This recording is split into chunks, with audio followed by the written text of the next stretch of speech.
You always did like attention, my mother once said, flipping through one of my military awards. I guess the army just gave you better costumes. My name is Evelyn Rowe. I spent 23 years in uniform, led missions that most people couldn't stomach reading about, but here I was, just Evelyn again, the one who left. I carried that sentence with me longer than any dog tag. It wrapped around my spine like armor I never asked for. Now, standing at the edge of this room full of small-town pride and smaller minds, I felt it echo again one last time before I walked into the fire. My boots clicked softly against the polished floor of the Hawthorne room, Everest's idea of elegance, all gold trim and candlelight, with enough pretense to choke someone. I hadn't been home in nearly 2 decades, but the smell of clove ham and rich people's perfume hit me like I'd never left. I paused at the entrance, straightened the lapels of my navy blue dress, and walked in alone. Every head turned, then, just as quickly, they turned away. Monica stood at the center of it all, in crimson heels and a laugh rehearsed for the crowd. My mother sat beside her, cheeks taut from too much effort, hands folded like a sermon was about to begin.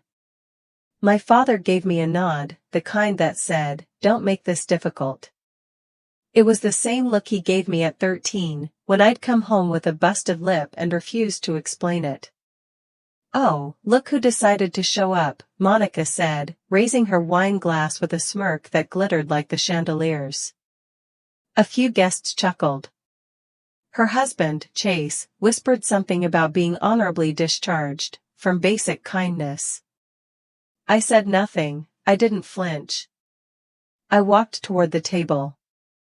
There was no seat waiting for me, not even a coat draped over one to signal someone cared enough to save a place.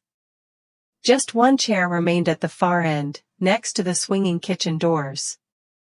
I sat down alone, the scent of dish soap and burnt garlic brushing past me every time the doors flapped open. Nobody asked how I'd been. Nobody asked who the little girl beside me was. Lena, 9 years old, sat tall in her simple white dress, thick curls tied back neatly. She held my hand under the table. "Are we early?" she asked, her voice small.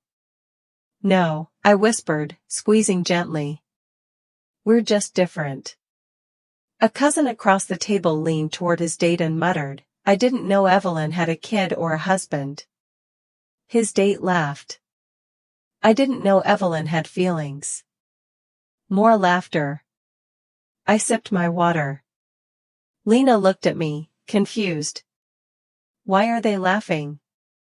I smiled at her, lips tight. "Because sometimes people laugh when they don't understand courage." The seat beside me scraped loudly. My great-aunt Beverly settled in, adjusting her pearls. She peered at Lena. "Your niece?" "My daughter," I said evenly. Beverly raised her brows, gave a tight smile. "Oh, that's modern. That's life."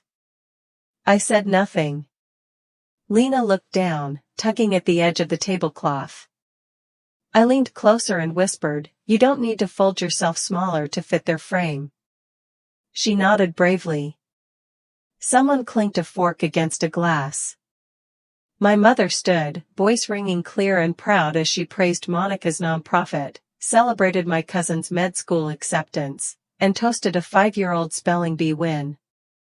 She didn't mention the daughter who once led combat rescue missions through night fire zones. She didn't mention the medals or the Valor Cross I received with my ribs broken and boots blood-stained. I lifted my glass anyway. My father raised his toward Monica and said, "To the one who stayed." The whole table followed. My name wasn't spoken once. "You really thought this would be a good idea?" Monica leaned down beside me, voice sugar-wrapped acid. "Showing up here with your accessory," she motioned toward Lena with her wine glass.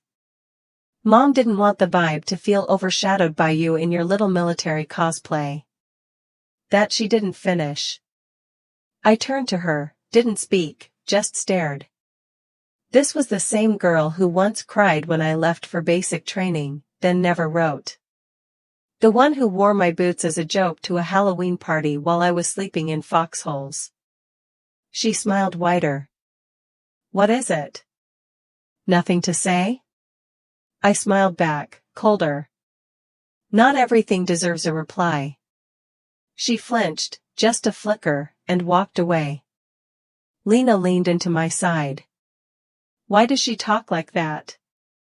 Because some people build their house on sand, and hate the ones who learn to survive storms. Dessert was served. I picked at mine, appetite gone. A few people passed by, greeted Monica like royalty. Nobody noticed me, or maybe they did and chose not to. Just when the room had returned to its dull hum of cutlery and curated small talk, a voice cut through the air, clear, firm, unmistakably military. "Mum," it said. I turned. A young officer in full dress uniform stood at attention beside our table. He looked past Monica, past my mother, directly at me. "Major General Rowe," he said, "welcome home." Silence fell like a curtain. Monica froze. A fork dropped somewhere near the kitchen doors. A busboy stopped mid-step. "Private Harper." I nodded. He snapped a crisp salute, and added, "Hello, Private Button," his eyes twinkling at Lena. Her face lit up. "Uncle Jay," she whispered, standing. The officer bent slightly, touching her shoulder. "Good to see you again, soldier." In that moment, the entire room learned what the military already knew. This wasn't shame I brought back, it was legacy. But that silence didn't follow us home. That night, in the cheap motel off Route 8, Lena curled up next to me, whispering, "I liked the part when he called me soldier." I kissed her hair. "That's because you are one." She fell asleep fast, breath steady, peaceful. I stared at the ceiling. My rib twinged, a scar that never fully healed. Somewhere inside that ache lived a memory I never wanted to revisit, but it stirred anyway. Kandahar, 2011, the kind of mission that doesn't make it into newsreels or bedtime stories. 2 convoys down, ambushed in a valley that felt like the end of the world. Radio silence, broken only by screams and static that sounds too much like breathing when you're trying not to die. I crawled through blood-soaked sand and bullet-whistled air to reach a sergeant bleeding out from his femoral artery. He gasped, "I ruined your boots." "They're standard issue," I told him. "You're not," he laughed, choked, apologized again. I held his hand until it stopped shaking, then stood up, wrist fractured, vision swimming, and still gave the next order, because no one else could. That night, when the medevac finally took off, I didn't cry. Not when mortar fire nearly collapsed our tent. Not when they zipped up 3 of my men into body bags with the same quiet efficiency they used for supply crates. But that boy's hand, that stayed. Months later, in a hospital bed with wires in my chest and morphine in my veins, I got a single card. Not from my parents, not from my sister, a private in Bravo company wrote, "You held the line for us. We saw you." That was it, 5 words, but they did more than any medal. No one from home called. Not even when I made the paper, General Rowe leads civilian rescue in fire zone. The article used a photo of someone else, no one noticed. I signed my discharge papers with my left hand, alone. That was the day I stopped expecting applause. Then Lena happened. It was the tail end of monsoon season in Djibouti. We were rotating back from an op, half the unit still covered in mud, half in mosquito bites, when we found her on the steps of the barracks, faded blue blanket, no note, no sound, just a pair of brown eyes wide and unblinking, like she'd already lived through too much to bother crying. I was the ranking officer. Protocol said call local authorities, but I looked down and she looked up, and I swear something passed between us that outranked everything I knew. I picked her up. "You're safe," I said. She blinked once, that was it. No paperwork, no questions. She was mine, not by blood, but by decision. The platoon became her village. The mess cook warmed milk for her before he made coffee for the rest of us. Vega, the same guy who could break down a rifle in under 9 seconds, learned how to braid her hair. She learned to walk in boots 2 sizes too big, wore camo like it was second skin, and knew every soldier's name by heart. But she only ever called one person Ma, and that was me. When she had nightmares, she crawled into my cot. When she had her first fever, I sat up 3 nights with her while a sandstorm rattled the windows. No one from my family ever knew, not because I was hiding her, but because they never called. They didn't ask if I was okay. They didn't ask if I had someone. They saw a line on a military bulletin once, wrote commended for humanitarian action, and forwarded it like a coupon they didn't intend to use. Lena didn't know her birthday, so we picked one together, the day she was found. Every year, I baked her a cake out of MRE packets and heat tabs. One year, Sergeant Miles carved her name into an old Kevlar helmet, Private Button's first combat crown. That's not something they can teach. Marcus nodded in agreement. You've got healing hands, Becca. Some people just do. I savored their words like precious gems, storing them away to counter the lifelong collection of my family's dismissals. After 6 months of training, I earned my combat medic badge and the rank of private first class. I called home, hoping for just a hint of pride. "So you're like a nurse's aide with a gun?" my father asked. "No, Dad. I'm qualified for emergency medical interventions in combat situations. I can perform procedures that mean the difference between a soldier living or dying before they reach a field hospital." "He performed his first assisted open-heart surgery yesterday," he responded.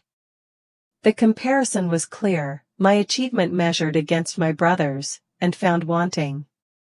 The familiar knot of inadequacy tightened in my stomach. During my first leave, I returned home with my new medical credentials and confidence that quickly evaporated in the familiar atmosphere of our family dining room. "Playing nurse in camouflage isn't real service," my father commented over pot roast. "In my day, combat medics were men who couldn't cut it on the front lines." My mother patted my hand sympathetically. "It's nice that you found something you can handle, dear." Even Michael, home from New York, joined in. "So basically you're just following real doctor's orders, right?" I left that dinner early, retreating to my childhood bedroom, where ribbons for participation, never victory, still hung on the wall. Stephanie called to check in, and I fought back tears as I recounted my family's reactions. "Screw them," she said bluntly. "You know what we do. You know what's at stake.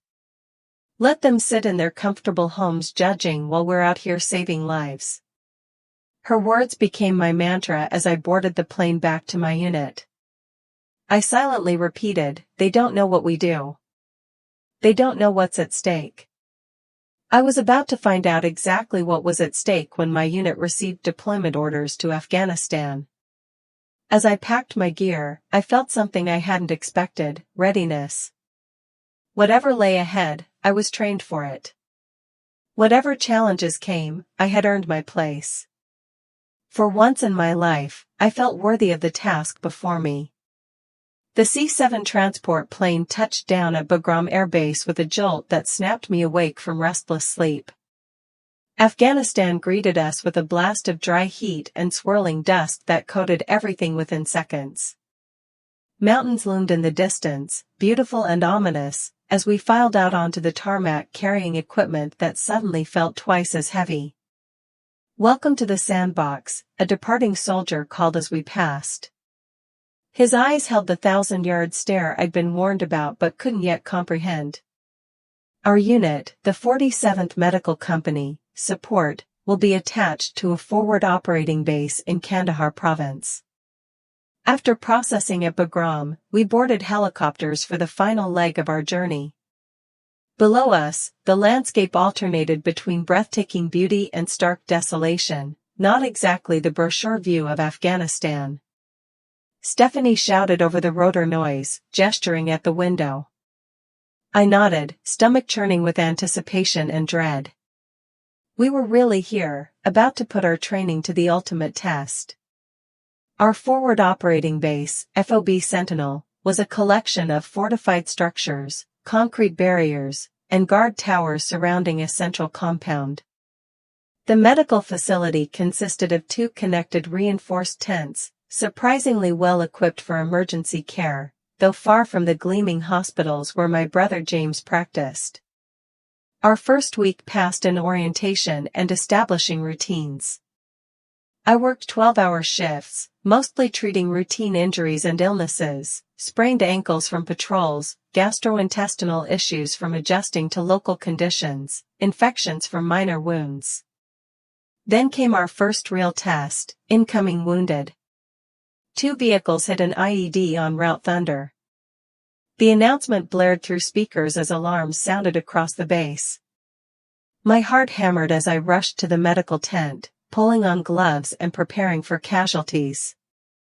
Time seemed to simultaneously slow down and speed up as the injured arrived, 6 soldiers, 2 with critical injuries. Taylor, take bed 3, Captain Wilson directed.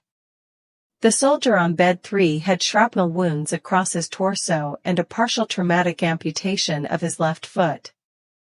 Training kicked in as I assessed, prioritized, and began treatment, establishing an airway, controlling hemorrhage, starting fluids. Stay with me, Corporal, I urged as his blood pressure dropped dangerously. We've got you. 4 hours later, all 6 soldiers were stabilized and evacuated to the Combat Support Hospital at Kandahar Airfield. Corporal Davis, my patient, had a long recovery ahead but would survive.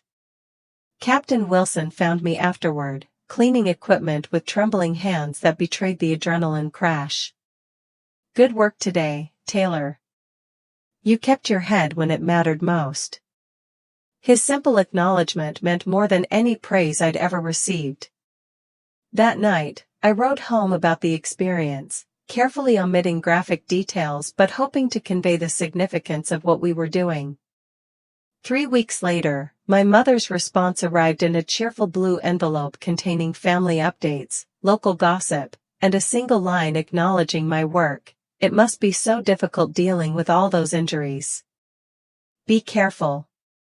The disconnect between my reality and their perception widened with each passing day.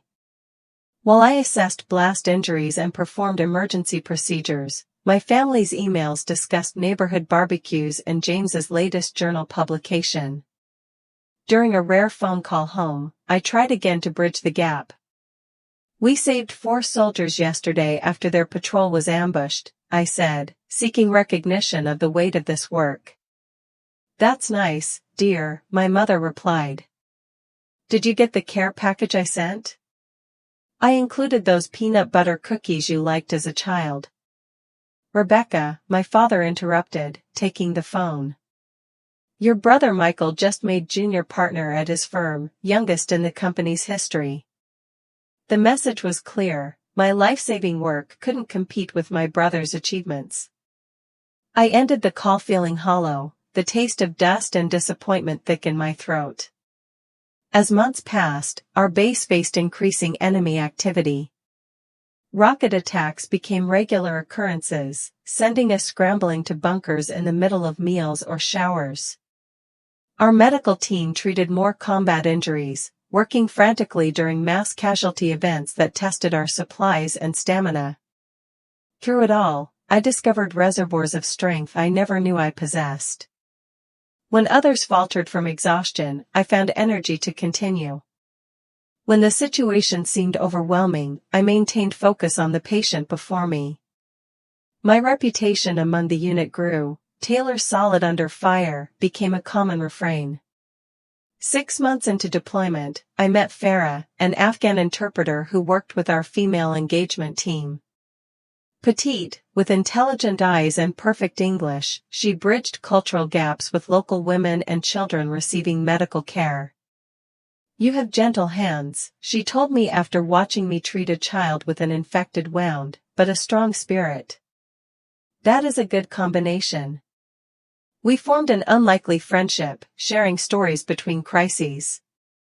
Farah had been a medical student in Kabul before the war disrupted her education. Now she served as a cultural bridge, risking her safety to help coalition forces. "Someday I'll finish medical school," she confided. "Become a doctor for women in my country." "You will," I assured her, recognizing in her the determination that had carried me through my challenges. In late autumn, intelligence reports indicated increased enemy movement. Additional security measures were implemented as commanders warned of possible coordinated attacks. "Something's brewing," Marcus said during our brief overlapping shift. "The special forces guys are on edge, and those dudes don't spook easily." 2 days later, we learned a major operation was planned to clear insurgent strongholds in nearby villages. Our medical team prepared for potential casualties, checking supplies, and reviewing mass casualty protocols. The night before the operation, I couldn't sleep. Restlessness drove me to the medical tent, where I rechecked equipment and organized supplies that were already perfect. Nervous energy. Stephanie found me well after midnight. "Something doesn't feel right," she whispered. "I keep having this feeling that tomorrow is going to be bad," I admitted. She squeezed my shoulder. "Then we'll be ready for bad. It's what we do." We stayed up reviewing trauma protocols until dawn painted the mountains pink. As the sun rose, casting long shadows across the base, a strange calm replaced my anxiety. Whatever was coming, I was as prepared as I could be.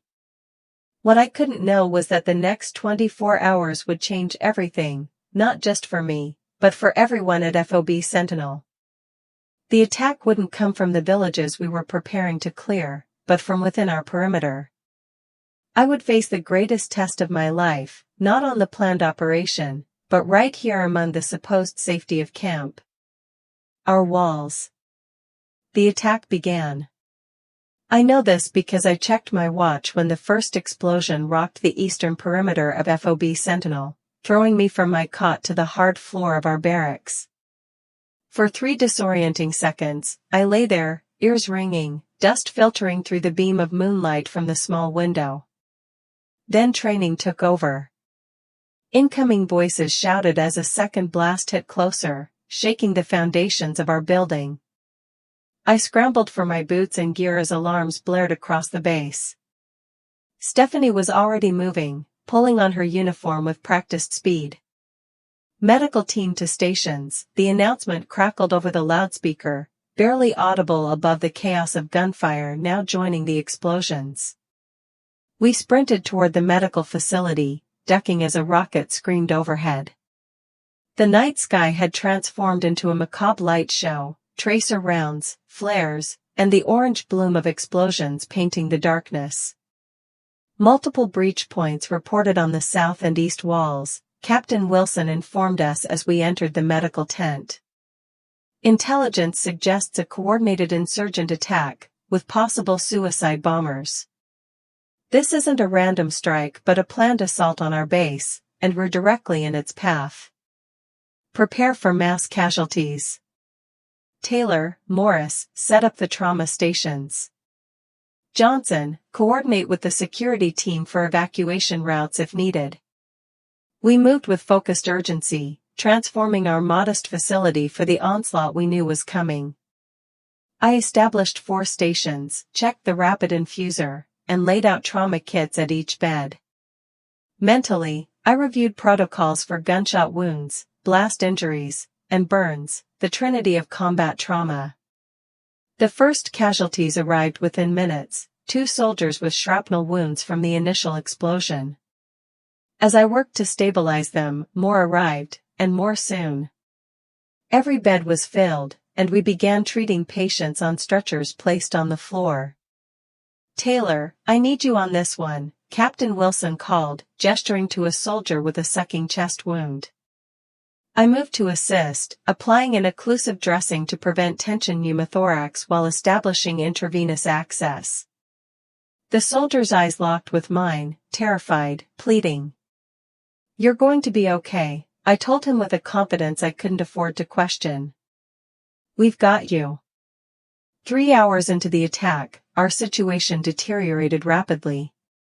The medical facility took a direct hit from a rocket-propelled grenade, collapsing part of the roof and forcing us to relocate to the mess hall, designated as our backup location. Moving critical patients amid ongoing attacks required every ounce of focus and courage we possessed. I helped transfer a soldier on a ventilator, manually bagging him while Stephanie monitored his vital signs and Marcus cleared debris from our path. The mess hall quickly transformed into a field hospital, blood pooling on floors usually spotted with spilled coffee, moans and urgent commands replacing the normal chatter of meal times. Time lost meaning in the rhythm of assess, treat, move on.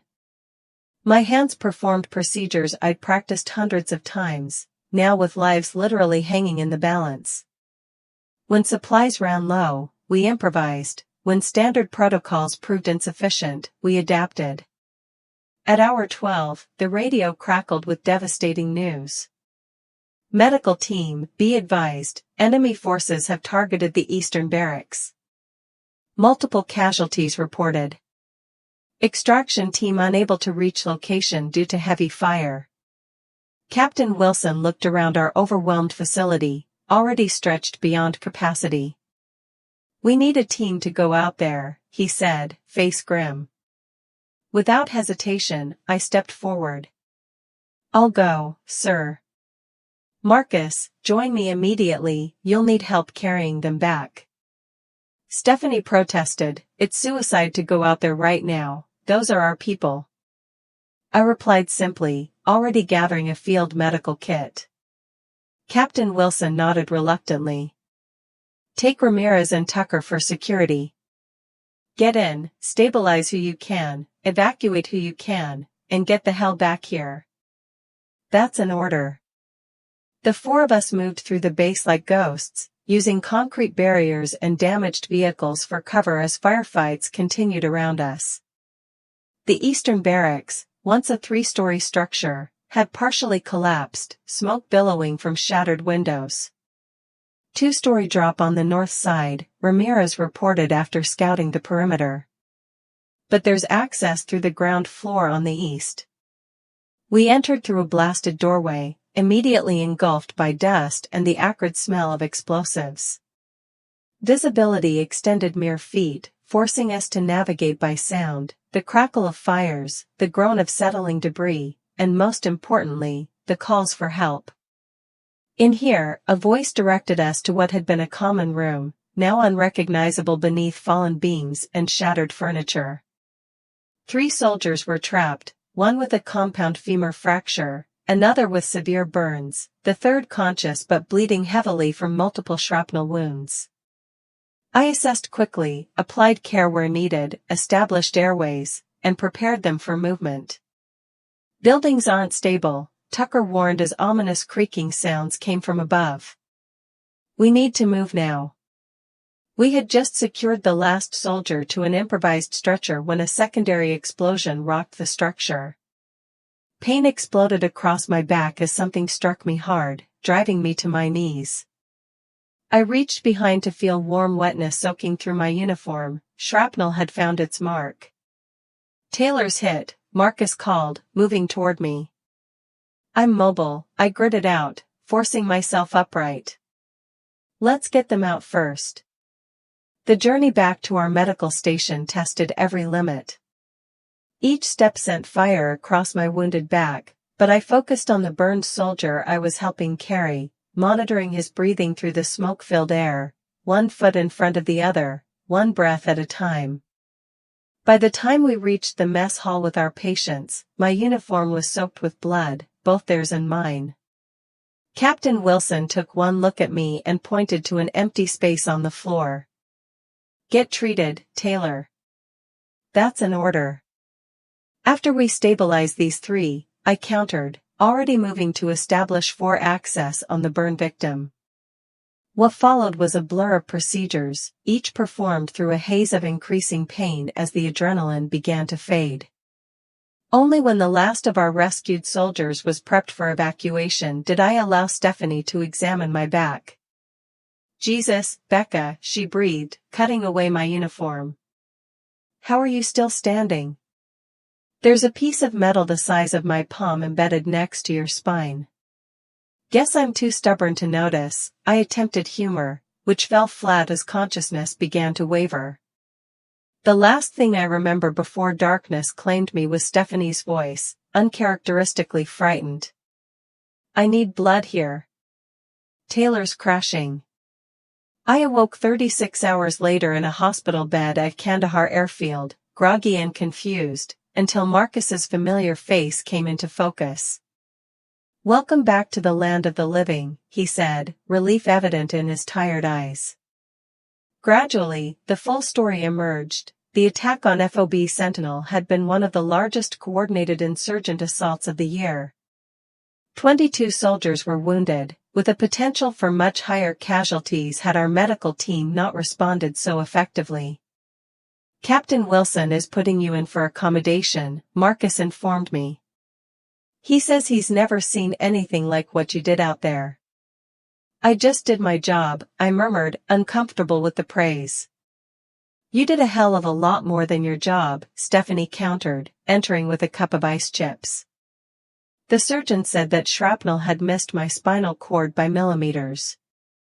You kept working with an injury that should have laid you flat." As I recovered, reports filtered in about the full extent of our team's impact during the attack.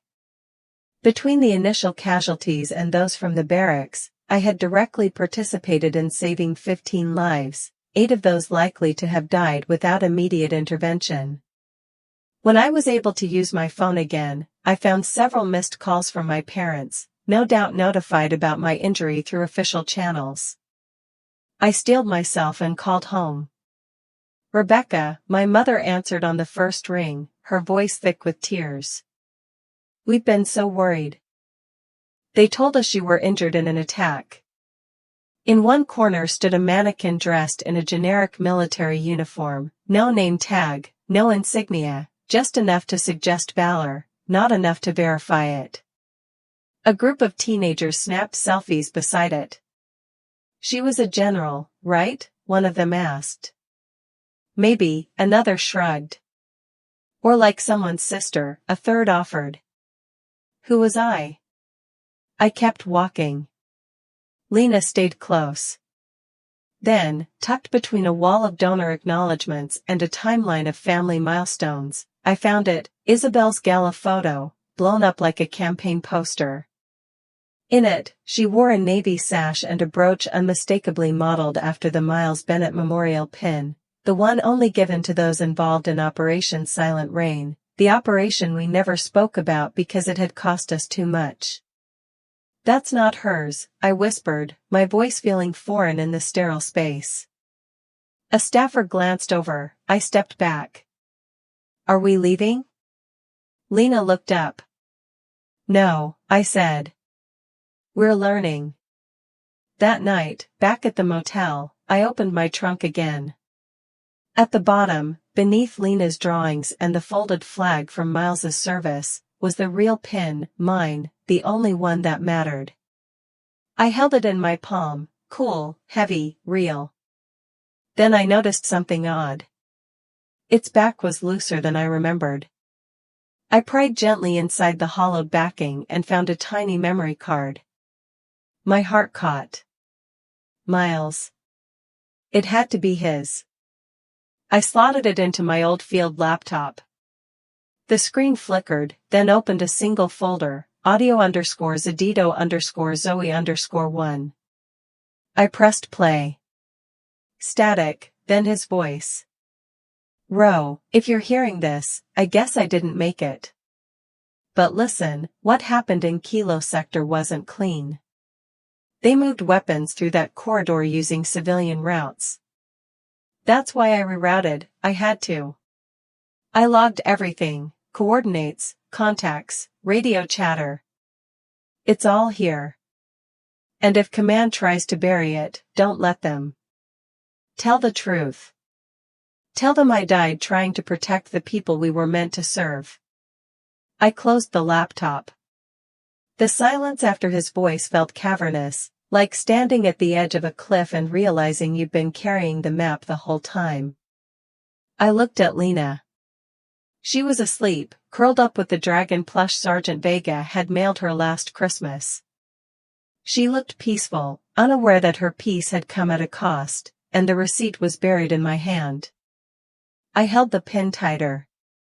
Isabel hadn't just used my name, she'd stepped onto a stage built on someone else's death. That was theft.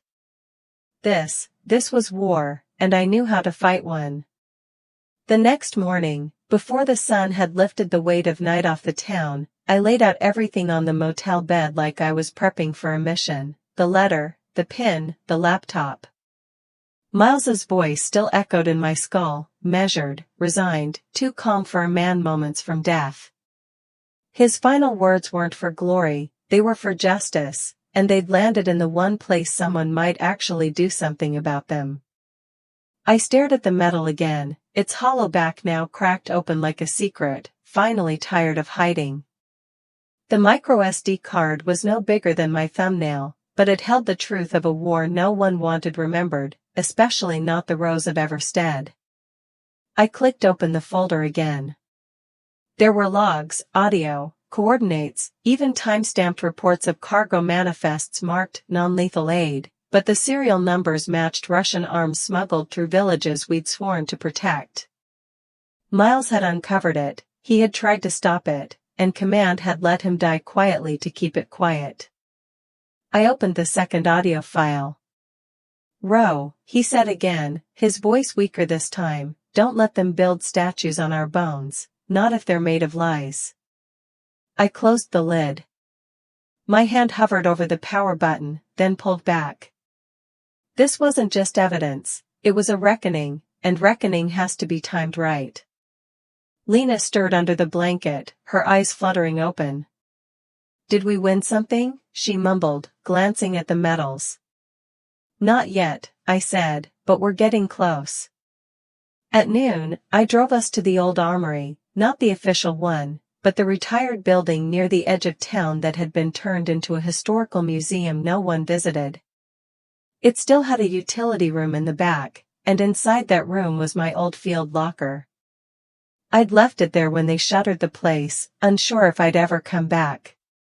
The key was still tucked in the door frame, taped behind a rusted screw. Inside, in my second set of fatigues and wrapped in a thermal blanket, lay a thumb drive unmarked. At the bottom, a canvas bag labeled simply "For Evelyn." I'd almost forgotten Miles left it for me the day before the mission. I opened it now. Inside was a handwritten log in his angular, impatient handwriting: "If I don't make it back, someone has to know why I ran toward the gunfire." Spoiler, it wasn't bravery. He had listed names, places, a hand-drawn map with red X's marking villages used as cover for arms trafficking. It matched the audio, it confirmed everything. The Roe legacy wasn't the only lie curated for public comfort, command had orchestrated far worse. I leaned against the locker, breathing slow. This wasn't just Isabel's fraud anymore, this was federal and dangerous. But silence was no longer an option. Miles had died with dirt under his nails and a child in his arms. That deserved more than a foundation gala, that deserved history corrected. I scanned the room for a place to scan the thumb drive. An old desktop still blinked green near the front exhibit. I booted it up, downloaded the files, then printed copies, every log, every photo, every transmission. The machine groaned under the weight of truth. When it was done, I slid everything into a manila folder and labeled it with a single word: witness. That evening, I mailed a copy to a friend in D.C., a veteran-turned-whistleblower lawyer. Then I locked the originals in a fireproof bag. Lena watched me carefully, her drawing pad balanced on her knees. "Are you scared?" she asked. I paused. "No," I said. "I'm angry." She nodded as if that made perfect sense. "Can we still draw dragons?" "Always," I said, "but maybe now they breathe truth instead of fire." That night, I didn't sleep. I sat beside Lena and stared at the ceiling, remembering Miles's last breath, remembering how we'd carried his body out under moonlight, pretending the silence was wholly not shameful. I owed him more than memory, I owed him clarity, and I knew where to start. Isabel had borrowed my medals, my narrative, even my grief. But I had something she didn't, proof, and a plan. Tomorrow, I'd let her legacy meet the truth it tried to outrun. The National Veterans Honor Conference didn't usually get media coverage. It wasn't glamorous, no red carpets, just stories, grit, a lot of scar tissue. Which is why I chose it, not for the optics, but for the weight. The room was full of people who didn't need their courage explained to them, they'd earned it, and they knew what it meant to be forgotten. I arrived in civilian clothes, no dress blues, no medals, just a simple navy coat and Lena by my side, her hand small and solid in mine. The auditorium lights buzzed faintly overhead as we entered. A few heads turned, a few eyes widened, but no one said anything, yet. I took the stage after a former Marine shared a poem about the men he left in Fallujah. My name wasn't listed on the program, I hadn't submitted a topic. I just walked up, took the mic, and said, "I'm not here to tell a war story. I'm here to end a lie."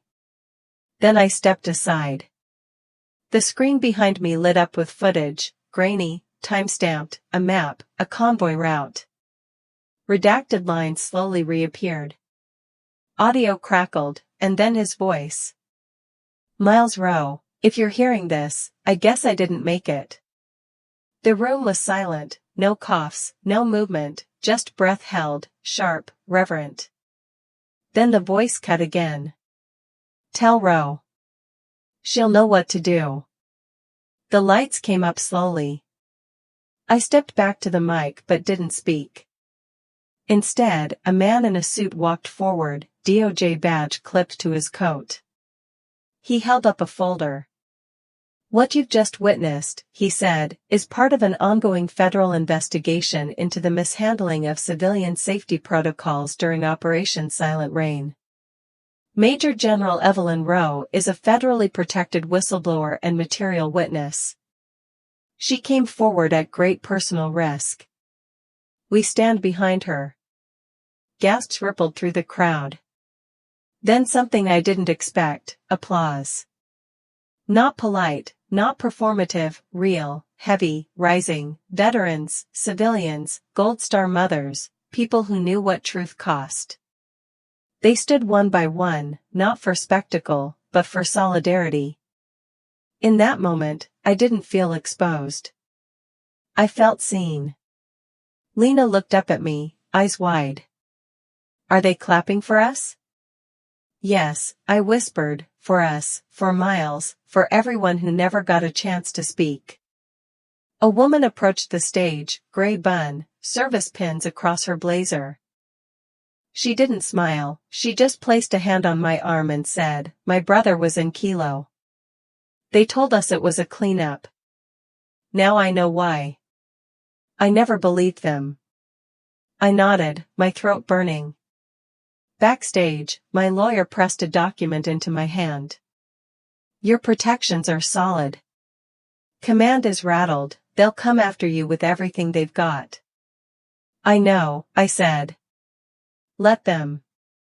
As we stepped outside, cameras flashed. I offered one line to the reporters. "This isn't about tarnishing legacies. It's about telling the stories we buried too soon." That night, Lena and I didn't go back to the motel. We drove north to a cabin owned by a friend from my last deployment. No cell signal, no expectations, just silence and firewood. Lena curled up beside the hearth dragon plushie in her arms. That was scary, she whispered. But we did it, I said, brushing a curl from her face. And now the hard part's theirs. I opened the laptop again, just once more, and played Miles's message in the quiet, letting the words wash over me, not as orders, but as absolution. We hadn't won, not yet, but the tide had turned, and this time I wasn't the only one watching the water rise. 2 days after the exposé went live, my parents called for the first time in months. Their invitation was tentative, wrapped in old etiquette. Would you consider coming home for dinner? I said yes. We arrived at the house in mid-afternoon light, filtering through lace curtains like cautious hope. Mum's hand shook as she set out dishes, pot roast, mashed potatoes, green beans. She avoided my eyes until I sat. Finally, she drew a breath and said, Evelyn. I started telling people you were gone. It was easier to think you dead than to fear you never would come back. Her voice cracked every time there was no letter, no word. I convinced myself it was just safer to imagine you gone. My heart tightened, some part of me ached for her fear, the fear she never admitted. I reached out, her hand was cold in mine. No forgiveness, just understanding. Dad sat stoically at the head of the table, folding and refolding a napkin. When he looked at me, there were no judgments left, only raw acknowledgement. He stood and cleared his throat. Those commendations you found, they were never yours to sanitize, he said. He held up the fake certificate. I'm sorry I let others rewrite your record for comfort. He set the frame face down without shattering the glass. Then he pulled out the black and white photo she'd given me in the bookstore. This one, he said, voice thick. This is the one we should have shown you. You stood in fire and held a girl like she mattered. Until now, until all of this, I didn't know how to be proud and terrified at the same time. There was a long beat of silence, a universe recalibrating itself in our living room. Then Dad did something I'd never seen. He stood and tore the altered commendation into jagged strips. They fluttered like wounded birds to the floor. It's gone, he said. So are the lies. Mum covered her face with her hands, tears falling into the folds of her apron. We were silent. She whispered, we didn't speak because we didn't know how to say the truth. That made us complicit. I swallowed. You didn't do it to hurt me, I said. You did it to protect yourselves from what you couldn't understand. She nodded, head bowed. I wish I tried. He crouched down, meeting my eyes. You stood like a hero, Evelyn. You carried what none of us could imagine. For that, I'm proud.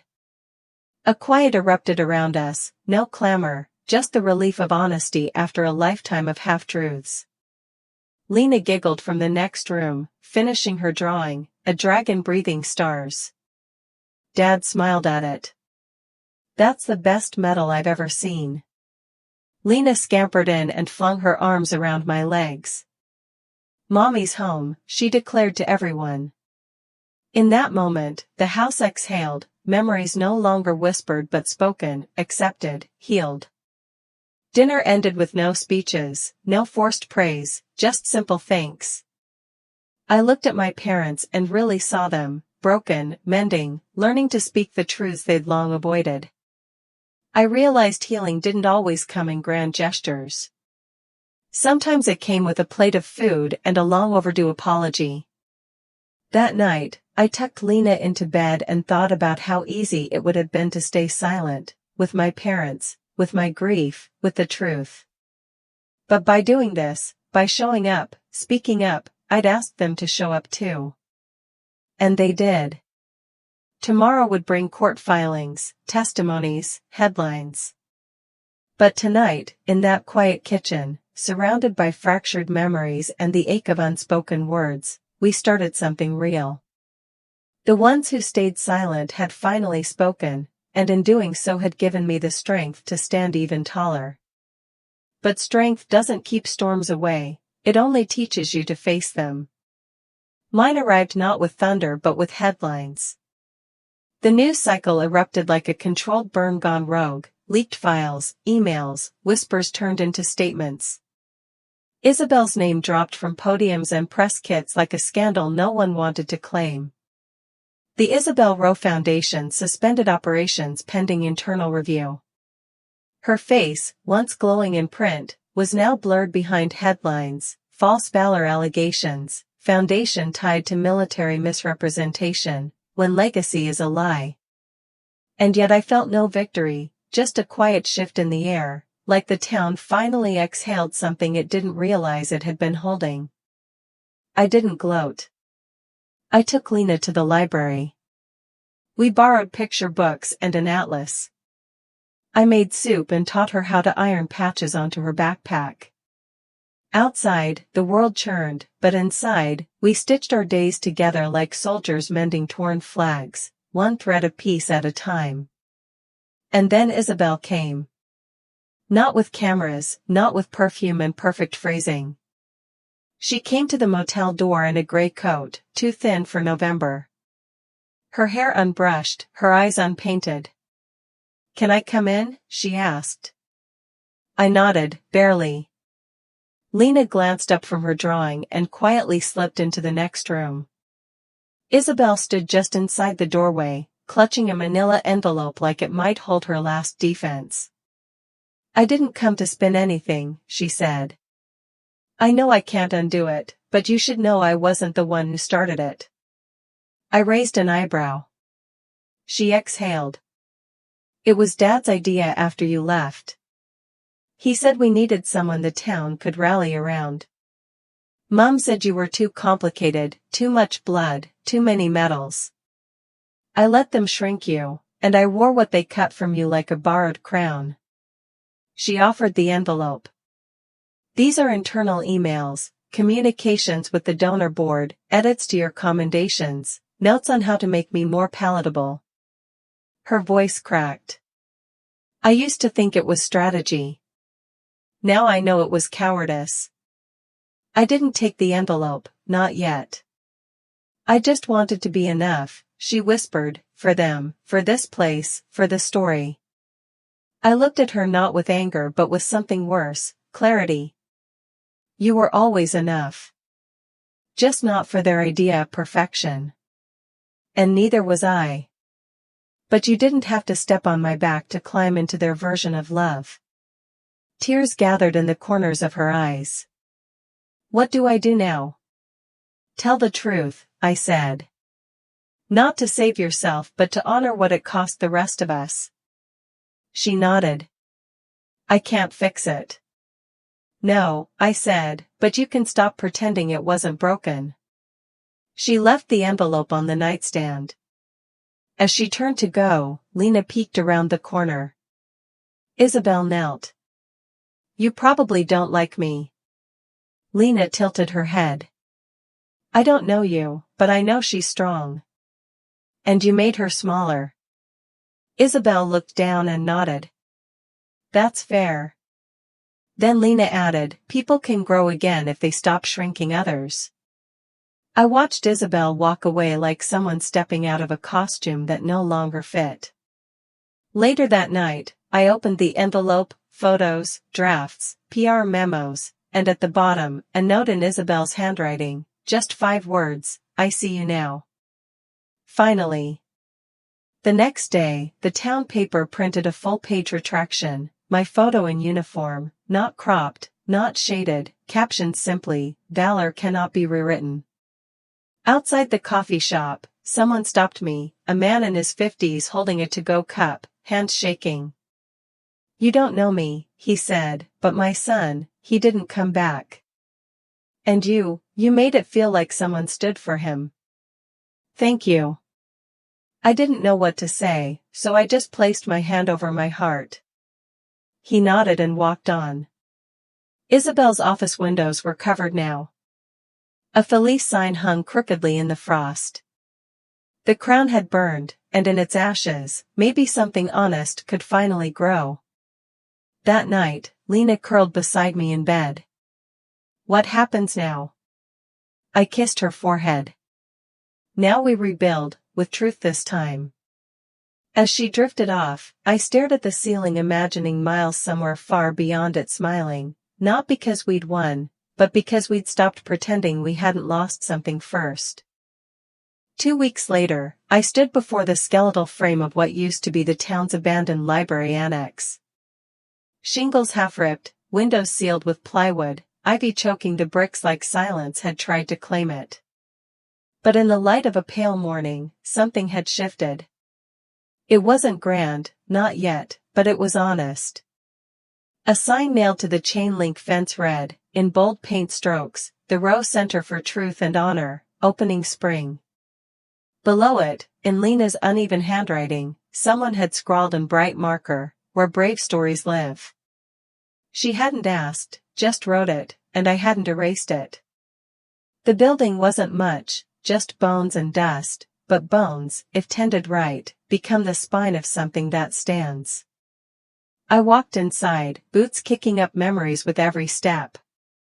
I could still hear Miles, his voice like gravel and gravity, saying, "Don't let them build statues on our bones."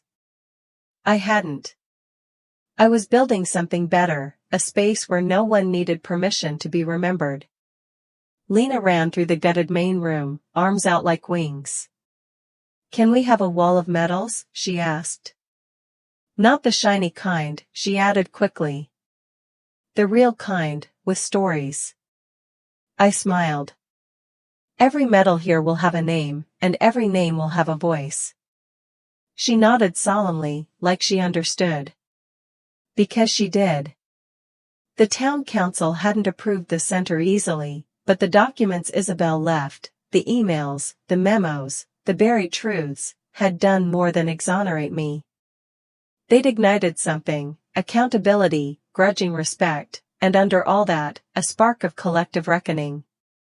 Even the mayor, red-faced and hesitant, had said, "Maybe it's time we stop curating and start confronting." It wasn't a victory, but it was a crack in the wall. Veterans started writing in from states I'd never set foot in. Their stories, unpolished and powerful, came scrolled on notepads, typed on old computers, sometimes dictated over tearful calls.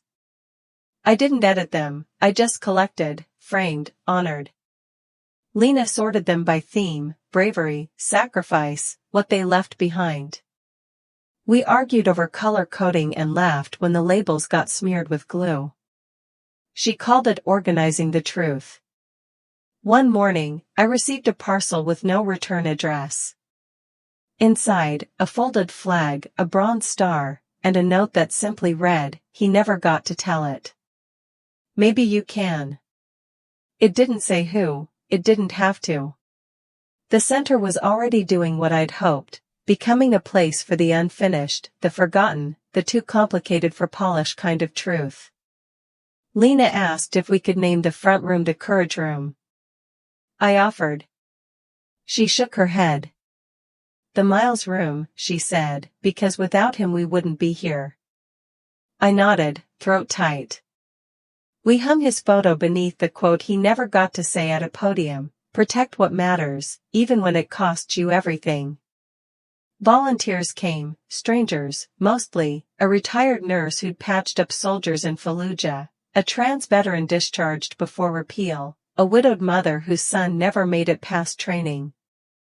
They painted walls, sanded floors, and told stories while they worked.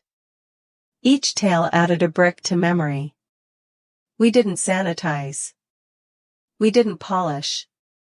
And slowly, Everstead, the town that once recoiled from complicated courage, began to walk through our doors. School groups came. Church groups came. Even my mother, once tentative and brittle, stood beside a display and whispered, "He was in your unit." I nodded. "One of the best." She looked at the picture for a long time, then placed her hand gently on the glass. Thank you for remembering him and Isabel. She never asked for a plaque, but she donated all her foundation's assets, quietly, anonymously, to fund the center's scholarship wing. One day, Lena found her scrubbing the tile grout in the bathroom with a toothbrush. Aren't you rich? She asked. Isabel smiled faintly. Rich doesn't fix what I broke, but maybe work can help me start. At night, Lena and I sat beneath the newly hung sign and watched the wind move through the flag we'd raised. Does it feel better now? She asked. It feels honest, I said, and that's more than I ever hoped. She leaned against me. Then maybe this is what winning feels like. I didn't answer. I just closed my eyes and listened, to the quiet, to the wind, to the echo of stories no longer buried. We hadn't erased the pain, but we'd given it a name, and sometimes that's the first step in healing. The next morning, I opened the window just as the sun broke over the trees, soft light pouring in like forgiveness. Lena was still asleep, her breath even, one arm draped over the dragon plush. Outside, the world moved slowly, unaware, or maybe uninterested, that a war had been fought and a truth finally spoken. But I knew, and so did Miles. I whispered his name once, just to feel how it sounded without guilt wrapped around it. It didn't echo. It stayed quiet. The documents were already in the hands of the DOJ, the Pentagon, and 3 investigative journalists. By now they'd all heard Miles's voice. By now the lies were cracking like old paint. But part of me knew not all of them would pay. Some men vanish behind polished silence and emeritus titles. Some legacies won't burn unless you light the match yourself. That evening, I received a letter, handwritten, no return address, just a wax seal pressed in crimson. Inside, a single page. He saved my son. It read, I never knew his name until now. Thank you for giving him back to us. No signature, just a pressed flower taped at the bottom, a violet, a soldier's burial flower. I folded it carefully and placed it next to the Miles Bennett memorial pin. That night, Lena asked, do you think Uncle Miles is watching? I nodded. Always. She looked at the stars. I hope he saw you tell the truth. I think he was waiting. I brushed her hair back. Maybe he was. Maybe they all were. Weeks passed. Headlines flickered. Congressional inquiries launched. Isabel's foundation issued a clarification, retracted 2 awards, and announced a leave of absence, citing mental health. Not an apology, but a crack. And cracks let light in. I didn't return to Everstead, not fully. The bookstore was sold. The Empowerment Center shut down for restructuring. Dad mailed me the altered commendation, still torn. I figured you'd want the ashes, he wrote. To know it really burned. I didn't reply, but I kept the envelope, proof that something finally ended. One quiet morning, Lena brought me a picture. It showed 2 figures, one tall, one small, standing at the edge of a cliff. The sky above them wasn't blue, it was filled with names. What is it? I asked. It's us, she said, and behind us, the ones who couldn't say anything. But we carry them now, right? My throat tightened. Yes, we do. I pinned Miles's letter, now laminated, inside Lena's storybook. One day, when she asks for more, I'll show her the full folder. But not yet. Right now she's still drawing dragons, still humming cadence songs, still choosing courage without knowing the price. That innocence, that unbroken trust, is what I fought for. Not medals, not praise, not vengeance. One evening, we visited a small veterans cemetery off Route 6. No marble, just simple headstones, crooked and sun-worn. I found Miles's, no flowers, no visitors, just silence. I placed a folded flag at the base. You weren't forgotten, I whispered. You were just waiting. Lena stood beside me. Does he know you kept your promise? I looked at her. Yes. And one day, you'll keep mine. She didn't ask what that meant. She just took my hand. Back home, I wrote one final letter, addressed to command, short, unflinching. You erased him. You buried the truth. I built a monument out of it. And if you ever try to rewrite that story again, know this, some of us aren't afraid to burn it all down just to light the way. I never mailed it.